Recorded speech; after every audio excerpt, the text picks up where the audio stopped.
R$ 50. A Receita Federal espera receber o maior volume de declarações na segunda-feira, entre 10 e 11 horas da manhã e entre 3 e 4 da tarde. É bom evitar esses horários porque o sistema pode ficar lento. E quem está declarando agora só deve receber a restituição no fim do ano. Todos os anos eu faço a promessa de que no ano seguinte eu vou fazer o mesmo, mas eu não consigo. É um péssimo hábito que eu tenho. Um mutirão de reciclagem está transformando um bairro da Zona Sul paulista.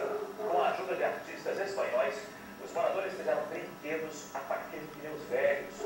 A iniciativa faz parte do projeto São Paulo Mais Limpa, com apoio da Globo São Paulo.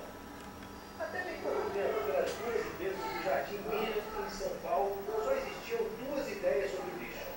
A primeira é de que ele pode ser jogado em qualquer lugar. Hoje tem pouco. Aí vem São Paulo, tem cama, tem tudo. A outra ideia, sustentada pelo braço forte de seu Maurício, é de que lixo é fonte de renda.